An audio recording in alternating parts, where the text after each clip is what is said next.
नमस्कार, आप सभी का स्वागत डीडी न्यूज़ पर। आप देख रहे हैं हमारा सांकेतिक भाषा का विशेष बुलेटिन।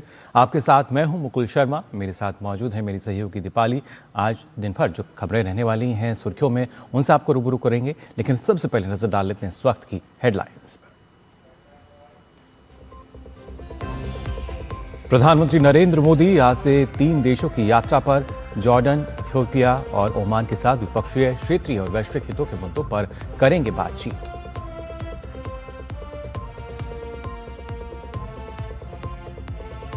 राज्यसभा में आज भी होगी चुनाव सुधार पर बहस, तो वहीं लोकसभा में अनुदान की अनुपूरक मांगों पर होगी चर्चा। विनियोग विधेयक भी हो सकता है पारित।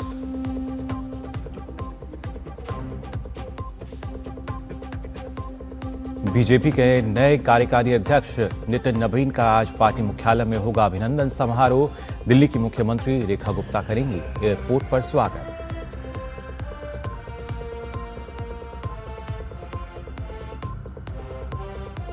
ऑस्ट्रेलिया के बॉनी बीच पर हुए हमले की चौतरफा निंदा, मृतकों और घायलों के सम्मान में आज झुका रहेगा ऑस्ट्रेलिया का ध्वज।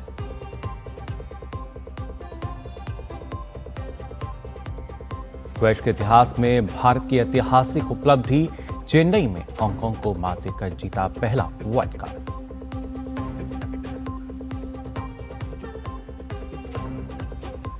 और आज दिल्ली में दिखेगा मेसी का मैजिक। दोपहर 1 से 4 बजे के बीच अरुण जेटली स्टेडियम में होगा सेलिब्रिटी फुटबॉल मैच।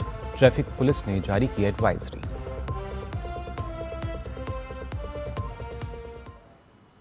और आइए अब खबरें जान लेते हैं विस्तार से। प्रधानमंत्री नरेंद्र मोदी के 3 देशों के दौरे की शुरुआत आज से हो रही है। पीएम मोदी आज से 16 दिसंबर तक जॉर्डन की यात्रा पर रहेंगे। भारत जॉर्डन कूटनीतिक संबंधों की 75वीं वर्षगांठ के अवसर पर प्रधानमंत्री नरेंद्र मोदी आज जॉर्डन जाएंगे। प्रधानमंत्री राजधानी अम्मान में किंग अब्दुल्ला द्वितीय से द्विपक्षीय और प्रतिनिधिमंडल स्तर की वार्ता करेंगे। मंगलवार को पीएम और जॉर्डन किंग भारत जॉर्डन व्यापार सम्मेलन को संबोधित करेंगे। पीएम जॉर्डन में ऐतिहासिक नगर पेट्रा भी जाएंगे। प्रधानमंत्री मोदी जॉर्डन में रहने वाले भारतीय समुदाय के लोगों से भी संवाद करेंगे। पीएम की यह यात्रा दोनों देशों के द्विपक्षीय संबंधों को और मजबूती देने की दृष्टि से बेहद अहम मानी जा रही है। वहीं यात्रा के दूसरे चरण में प्रधानमंत्री नरेंद्र मोदी 16 और 17 दिसंबर को इथियोपिया का दौरा करेंगे। यह प्रधानमंत्री मोदी की पहली इथियोपिया यात्रा होगी। प्रधानमंत्री मोदी प्रधानमंत्री डॉक्टर अबिय अहमद अली के साथ भारत इथियोपिया द्विपक्षीय संबंधों के सभी पहलुओं पर व्यापक चर्चा करेंगे। ग्लोबल साउथ के साझेदारों के रूप में यह यात्रा दोनों देशों के मित्रता एवं द्विपक्षीय सहयोग को और प्रगाढ़ बनाने की साझा प्रतिबद्धता को दोहराएगी। यात्रा के अंतिम चरण में प्रधानमंत्री नरेंद्र मोदी ओमान के सुल्तान हैथम बिन तारिक के निमंत्रण पर 17 और 18 दिसंबर को ओमान का दौरा करेंगे। यह प्रधानमंत्री मोदी की ओमान की दूसरी यात्रा होगी। इस यात्रा के दौरान व्यापार, निवेश, ऊर्जा, रक्षा, सुरक्षा, प्रौद्योगिकी, कृषि और संस्कृति के क्षेत्रों सहित कई क्षेत्रों में द्विपक्षीय संबंध मजबूत होंगे। संसद के शीतकालीन सत्र के आखिरी सप्ताह में अगर संसद के दोनों सदन में कामकाज को देखें तो राज्यसभा में प्रश्नकाल और शून्यकाल के अलावा चुनाव सुधार पर चल रही चर्चा जारी रहेगी। वहीं लोकसभा में विधायी कामकाज देखें तो प्रश्नकाल और शून्यकाल के साथ साथ 2025 और 26 के लिए अनुदान की अनुपूरक मांगों पर आगे की चर्चा और मतदान सूचीबद्ध है। साथ ही विनियोग संख्या 4 विधेयक 2025 पर निर्मला सीतारमण यह प्रस्ताव करेंगी कि वित्तीय वर्ष 2025-26 की सेवाओं के लिए भारत की संचित निधि से कुछ और राशियों के भुगतान और विनियोग को अधिकृत करने वाले विधेयक पर विचार किया जाए। बीजेपी के कार्यकारी अध्यक्ष बनाए गए नितिन नवीन आज सुबह करीब 10 बजे दिल्ली पहुंच रहे हैं। दिल्ली एयरपोर्ट पर उनका स्वागत मुख्यमंत्री रेखा गुप्ता करेंगी। दोपहर 2 बजे बीजेपी मुख्यालय में उनके लिए अभिनंदन समारोह का आयोजन होगा। वहीं बिहार के बीजेपी दफ्तर में कल से जश्न मनाया जा रहा है। दरअसल पहली बार बिहार से किसी नेता को बीजेपी के कार्यकारी अध्यक्ष नियुक्त किया गया है। नितिन नवीन को कल पार्टी की ओर से कार्यकारी अध्यक्ष घोषित किया गया। एक संगठनात्मक नेता के तौर पर उनकी पहचान है। नवीन अभी पटना जिले के बांकीपुरा विधानसभा सीट से विधायक हैं और नीतीश कुमार के नेतृत्व वाली बिहार सरकार में सड़क निर्माण विभाग के मंत्री हैं।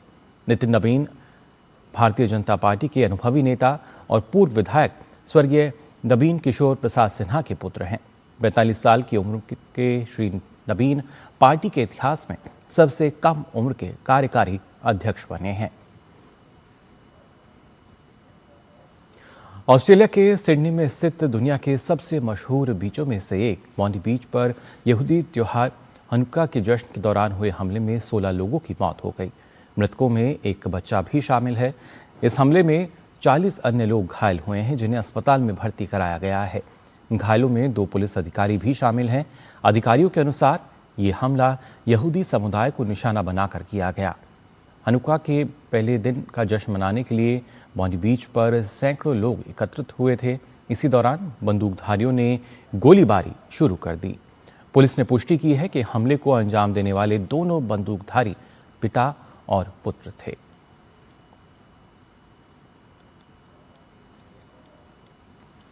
भारत ने पहली बार स्क्वैश विश्व कप अपने नाम कर लिया है। कल चेन्नई में खेले गए फाइनल में भारत का सामना हांगकांग से हुआ।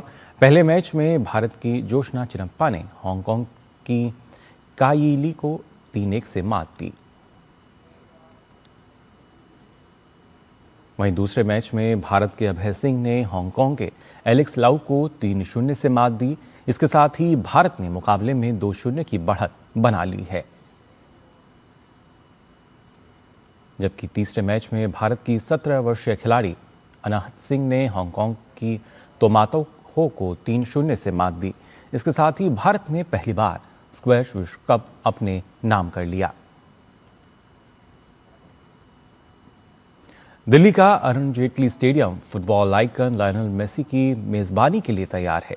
मेसी अपने गॉट इंडिया टूर 2025 के आखिरी चरण में आज दिल्ली में होंगे। अरुण जेटली स्टेडियम में होने वाले कार्यक्रम में मेसी मिनर्वा अकेडमी की टीमों को सम्मानित करेंगे।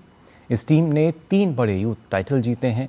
वहीं एक सेलिब्रिटी फुटबॉल मैच का आयोजन भी किया जाएगा। दिग्गज फुटबॉलर मेसी रविवार को मुंबई आए तो पूरी मुंबई एक बड़े फुटबॉल स्टेडियम में तब्दील हो गई।